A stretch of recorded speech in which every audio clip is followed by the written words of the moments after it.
Hey everybody, Neil, Apex Marine Services. Today I'm in the shop. As you can tell by it's nice and warm and dry in here.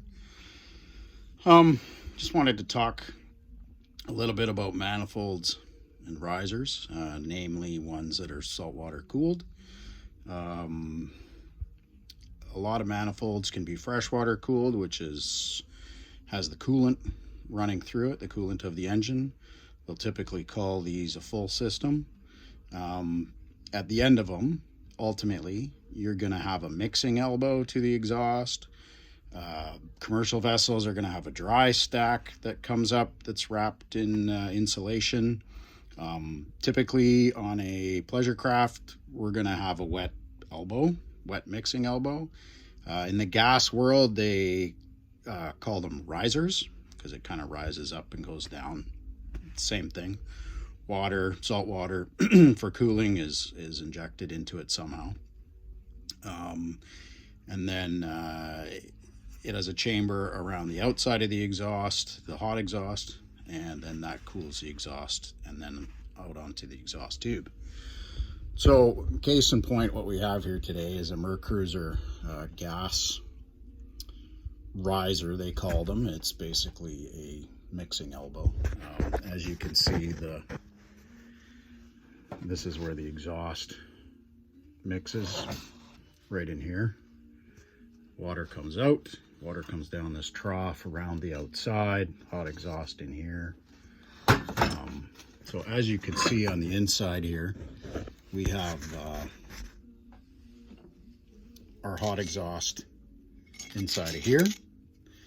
We have our salt water that runs in this area here.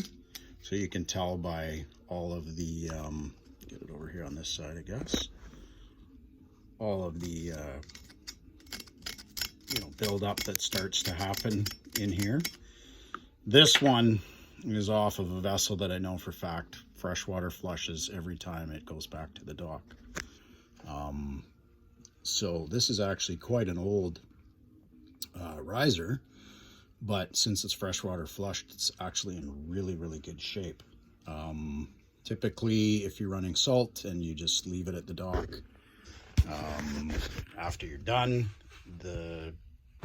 every 5 to 7 years ish is when you should start changing these. The reason is because like I showed you, the salt and the corrosion buildup on the inside of them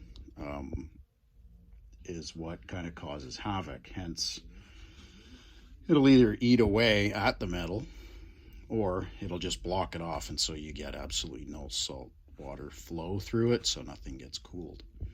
Hopefully that eliminates some questions about risers, manifolds that are saltwater cooled, etc.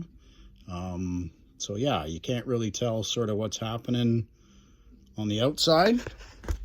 You basically just have to take them apart and have a look, and at that point in time, if you have no history, if it's a new boat to you, that kind of thing, I'd just recommend changing them. I know it's a bit of a high dollar item, but it's something that is a maintenance item.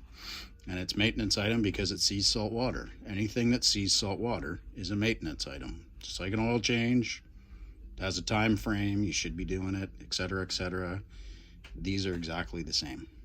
So hopefully that helps in the riser. Any questions, just boop them down at the bottom there, and hopefully I can answer them for you.